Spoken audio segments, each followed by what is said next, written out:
जटिल समस्या हो या भाग्य बाधा हो, व्यापार, नौकरी, शादी की समस्या, करियर की चिंता हो या वैवाहिक जीवन में हो सुख का अभाव, पाइए अपनी समस्त ज्योतिषीय तथा वास्तु समस्याओं का सरल, चमत्कारी, प्रभावशाली समाधान।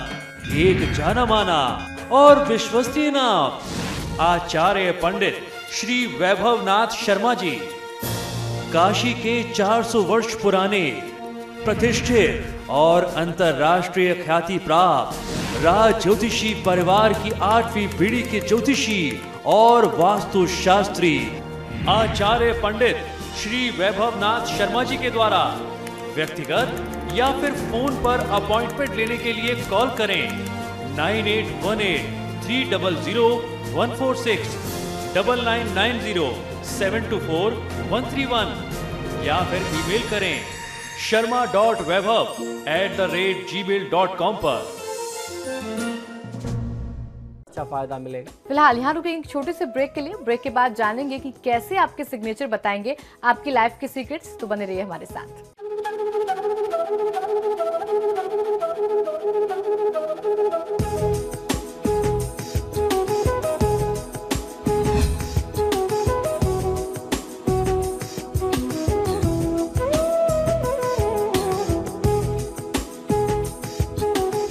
ब्रेक के बाद आपका स्वागत है। आज का महाउपाय जानेंगे, लेकिन उससे पहले एक कॉलर हमारे साथ जुड़ गई है, मीनाक्षी नोएडा से। जी मीनाक्षी, बताएं क्या आपका समस्या है? आचार्य जी प्रणाम। जी नमस्कार, बताइए। आचार्य जी, मुझे ये जानना था कि मैं किस करियर में आगे जाऊं, क्योंकि अभी मैं मीडिया में हूं, तो आगे इसी में ठीक रहेगा या फिर कुछ और करना चाहिए? जी बिल्कुल, आप मुझे अपना जन्म विवरण बताइए। 16 अगस्त 1982 जी, रात के 11:15 जी, जगह है भोपाल। जी। देखिए मीनाक्षी जी, आपकी जन्म पत्रिका के अनुसार आपकी पत्रिका ये कहती है कि आप किसी भी क्रिएटिव फील्ड में अगर अपना भाग्य आजमाएंगी तो आपको ज़्यादा अच्छा लाभ मिल सकता है। आपकी जन्म पत्रिका का संयोग बहुत अच्छा बन रहा है। जिस प्रकार आपने बताया कि आप मीडिया की फील्ड में हैं, तो इसके साथ साथ आप कुछ भी अलग, कुछ भी नया, कुछ भी सृजनात्मक करना चाहें, कुछ कलात्मक करना चाहें, तो आप बहुत अच्छा काम कर सकती हैं।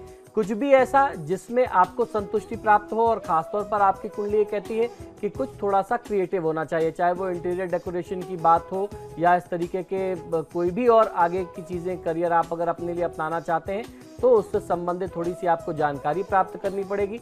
आप चाहें तो अभी आपकी कुंडली में ऐसा योग है कि अपने करियर के साथ साथ आप पढ़ाई फिर से एक बार कंटिन्यू कर सकते हैं। उसके साथ अगर आप करना चाहें तो आपको बहुत अच्छा फ़ायदा मिल सकता है। तो इंटीरियर डेकोरेशन के अलावा फैशन डिज़ाइनिंग की फील्ड आपके लिए बहुत अच्छी बनती है। इन क्षेत्रों में आप अपना भाग्य आजमा सकते हैं, और आपके लिए वर्तमान समय में भगवान गणेश और माँ लक्ष्मी की पूजा आराधना सर्वोत्तम कही जा सकती है। चलिए अब जान लेते हैं कि आज का महाउपाय क्या है। जी बिल्कुल, आज के महाउपाय में हम लोग चर्चा करने वाले हैं कि किस प्रकार आपकी लाइफ के कई सारे सीक्रेट बयां करता है आपका सिग्नेचर। यूँ तो सिग्नेचर से जुड़ी हुई बातें हम लोगों ने पहले के एपिसोड्स में भी की है। आपको ध्यान हो तो मैंने बताया था कि किस प्रकार आज के इस आधुनिक युग में लड़के लड़कियों की यानी वर वधु की कुंडली मिलान के साथ साथ जब विवाह के लिए कुंडली मिलाते हैं तो आजकल एक नया ट्रेंड विदेशों से हमारे देश में आ गया, क्योंकि सारी चीज़ें वहीं से आती हैं। ज्ञान जन्म लेता है हमारे देश में, डेवलप वहाँ होता है, और वहाँ से जब हमारे पास आता है तो हम उसे बहुत खुले दिल से स्वीकार करते हैं। उसके पहले तक हम उसको नज़रअंदाज करते रहते हैं। जैसे हमारे ही देश की चीज़ योग आज योगा बन के जब हमारे पास आई तो हम उसको उसके पीछे भागते हैं, हम उसको स्वीकार करते हैं। तो हस्ताक्षर को पढ़ने की कला हमारे देश में शुरू से रही है, क्योंकि लेखनी पर हमारे देश में, हैंड राइटिंग पर हमारे देश में सदियों से, अनादिकाल से जोर दिया जाता रहा है। तो आजकल जो है कुंडली मिलाने के साथ साथ लड़के लड़कियों के सिग्नेचर भी मैच किए जाते हैं कि उनकी आपस की कॉम्पेटिबिलिटी, आपस का संयोग कैसा बन रहा है। तो इस बारे में हम लोगों ने पहले भी चर्चा की है। उसी क्रम को आज हम लोग आगे बढ़ाते हैं कि सिग्नेचर किस प्रकार आपके बारे में बहुत सारी चीज़ें बता सकता है। कहते हैं कि मनुष्य के जीवन के, जिंदगी के साथ ही जीवन के अंत का समय भी निश्चित कर दिया जाता है। इतना ही नहीं, संबंधित व्यक्ति आजीवन किन किन परेशानियों में घिरा रहेगा उसका भावी जीवन कैसा और किन हालातों में व्यतीत होगा ये भी पहले से निश्चित हो जाता है। लेकिन इसके विपरीत ये धारणा भी प्रचलित है कि इंसान की किस्मत उसके अपने हाथ में छुपी होती है, वह चाहे उसे बदल भी सकता है। अपनी मेहनत, अपने परिश्रम से, अपने पुरुषार्थ से वह उसे चेंज कर सकता है। अब बहुत सारे लोग इसमें कुतर्क करते हैं कि अगर वह अपने परिश्रम से उसे बदल सकता है तो फिर कुंडली और भाग्य क्या मतलब रखता है, कहाँ उसका मतलब रह गया। ऐसे में कुंडली की भूमिका यह है कि वो आपका मार्गदर्शन करता है, वहां भी आपको परिश्रम करना पड़ता है। अगर आपको कोई साधना, कोई पूजा, कोई उपाय बताई जा रही है तो वो आप ही करेंगे या आप उसको किसी आचार्य से करवाएंगे, तो वो आपकी मेहनत, आपकी परिश्रम का एक हिस्सा ही होता है, उसको आप नजरअंदाज नहीं कर सकते। इसी प्रकार अपनी निष्ठा, अपने समर्पण और विश्वास से वह दुनिया की हर मुश्किल को प्राप्त कर सकता है, पार कर सकता है। विश्वास खुद पर, अपनी मेहनत पर तथा अपने ईश्वर पर आपको अवश्य ही रखना चाहिए। बहुत हद तक ये बात भी संभव है, लेकिन ये भी सच है कि किसी भी व्यक्ति का आगामी जीवन इस बात पर भी निर्भर करता है कि उसका वर्तमान जीवन कैसा होगा, और वर्तमान जीवन कैसा है और आगे वो व्यक्ति किस प्रकार से अपने जीवन को ढाल रहा है, किस प्रकार लेकर के जा रहा है। वह वर्तमान में जिस तरीके से अपना जीवन व्यतीत कर रहा है वही उसके भविष्य के लिए नींव का काम करता है। लेकिन क्या आप जानते हैं कि आपकी शिक्षा, आपकी पारिवारिक और सामाजिक वातावरण के साथ साथ एक और चीज है जो व्यक्ति के स्वभाव और उसकी सफलता का निर्धारण करती है। हमारा जो सामाजिक परिवेश है, जहां हम पले बढ़े हैं, उसका तो प्रभाव होता ही होता है, लेकिन बहुत सी ऐसी चीजें हैं जिनका हमारे जीवन में बहुत महत्वपूर्ण रोल होता है, बहुत अहम भूमिका होती है। ये चीज है संबंधित व्यक्ति के, उस व्यक्ति के हस्ताक्षर। जिस प्रकार से बहुत सारी चीजें आपके जीवन को प्रभावित करती हैं, उनमें से एक चीज आपके हस्ताक्षर, आपके दस्तखत अथवा जिसे आप ऑटोग्राफ या सिग्नेचर कहते हैं, उसका बहुत बड़ा रोल, उसकी बहुत बड़ी भूमिका है आपके जीवन की दशा और दिशा को तय करने में, आपका भविष्य निर्धारित करने में। क्या आप जानते हैं कि बहुत कुछ कह सकता है आपका हस्ताक्षर? जिस प्रकार आप साइन करते हैं, आप साइन करके तो आगे चले जाते हैं, लेकिन पढ़ने वाला समझ सकता है कि आपका स्वभाव कैसा है, आपका विचार कैसा है, आपका आचार कैसा है, और उसके अनुसार वो आपके साथ अपने भविष्य के संबंध निर्धारित कर सकता है, अगर वो व्यक्ति थोड़ा सा भी अनुभवी होगा, थोड़ा सा भी जानकार होगा। जी हाँ, शायद आपको ये बात थोड़ी सी अजीब लग रही हो, लेकिन आपके सिग्नेचर आपकी तकदीर बदलने तक का दम रखते हैं। इसके अलावा आपके स्वभाव और आपकी प्राथमिकताओं के बारे में भी बहुत कुछ बताते हैं।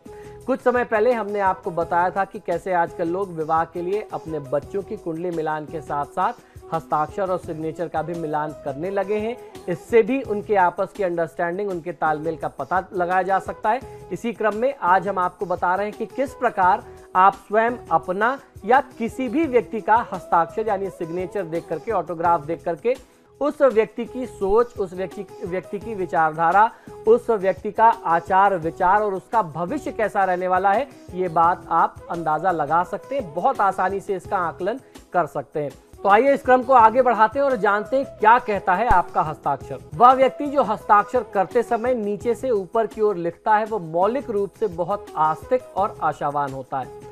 वह व्यक्ति बहुत साफ दिल का होता है, लेकिन स्वभाव से थोड़ा सा झगड़ालू हो सकता है, ऐसे लक्षण भी कहे जा सकते हैं। वहीं दूसरी ओर वो लोग खासतौर पर जो ऊपर से नीचे की ओर, जिनका सिग्नेचर जो थोड़ा सा नीचे की तरफ आता है, ऊपर से साइन करते हुए टेढ़ा लिखते हैं, वो लोग, उनकी सोच जो है थोड़ी सी नेगेटिव होती है, नकारात्मक होती है। वह चाह करके भी नकारात्मक दृष्टिकोण को दूर नहीं कर पाते, सकारात्मक दृष्टिकोण अपना नहीं पाते। ऐसे लोग सोशल नहीं होते और मेल मिलाप रखने में बहुत विश्वास नहीं करते हैं। हस्ताक्षर करते समय अगर कोई व्यक्ति एक बार भी अपनी कलम नहीं उठाता है तो ऐसा व्यक्ति बेहद रहस्यमय और लड़ाकू माना जाता है। जो व्यक्ति साइन एक बार में करता हो, अपनी पेन बीच में ना उठाता हो, तो ऐसा मानते हैं कि बहुत रहस्यमय होता है और बहुत झगड़ालू प्रवृत्ति का होता है। अपने भीतर वह बहुत कुछ छुपा करके रखता है और कोई भी उसके अंदर की बात, उसके मन की बात को जान नहीं पाता। हस्ताक्षर के अंत में यानी अपने सिग्नेचर के एंड में जो भी रेखा खींचने वाले या डॉट लगाने वाले लोग होते हैं, वो थोड़ा सा डरपोक होते हैं, थोड़े शर्मीले होते हैं। लोगों से मेल मिलाप करने में इनके अंदर थोड़ा सा साहस कम होता है।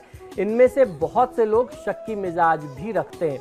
जिन लोगों के हस्ताक्षर बहुत अस्पष्ट होते हैं यानी बहुत क्लियर ना हो, वे जल्दीबाजी में साइन अगर करते हैं तो ऐसे लोग अपनी ज़िंदगी सामान्य तरीके से नहीं जी पाते। आपने अगर आप चाहें तो आप अनुभव कर सकते हैं, जिन लोगों का ऐसा सिग्नेचर होगा आप पाएंगे कि उनके जीवन में बहुत सारी उलझनें, बहुत सारी समस्याएं एक साथ एक ही समय में चल रही होती हैं।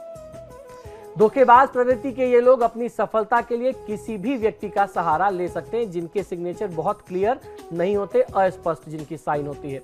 साइन करते समय कलम पर यानी पेन पर जोर दे करके लिखने वाला, साइन करने वाला व्यक्ति अपनी भावनाओं का गुलाम होता है। वह उत्तेजक प्रवृत्ति का तो है ही, लेकिन साथ ही साथ वह हठ रखने वाला यानी बहुत जिद्दी स्वभाव का भी होता है और बहुत शॉर्ट टेम्पर्ड होते हैं। ऐसे लोगों को बहुत जल्दी गुस्सा आ जाता है।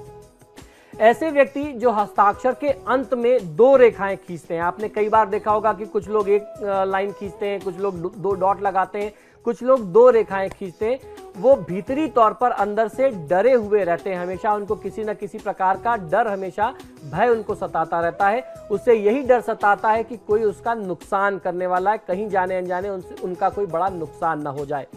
जो व्यक्ति अपने नाम का पहला अक्षर लिखने के बाद सरनेम पूरा लिखते हैं, वह व्यवहारिक दृष्टिकोण से बहुत कुशल और बहुत मिलनसार होते हैं, बहुत सोशल लोग होते हैं। इनको प्रैक्टिकल जीवन का बहुत अच्छा अनुभव होता है। अपने हस्ताक्षर के अंत में, बीच में या कहीं भी अवरोधक का प्रयोग करने वाले लोग नैतिकता में बंधे सामाजिक व्यक्ति होते हैं। यानी अगर कोई लोग अपना साइन करते समय बीच में रुक जाएं या बीच में कोई ऐसी एक चीज़ ऐड कर दें, कोई ऐसा कैरेक्टर ऐड कर दें जिससे उनके सिग्नेचर को ब्रेक मिल रहा हो, तो समझिए कि ये बहुत ही सामाजिक बंधनों का ध्यान रखने वाले, नियम कानून का ध्यान रखने वाले, बहुत सुलझे और बहुत नैतिक लोग हैं।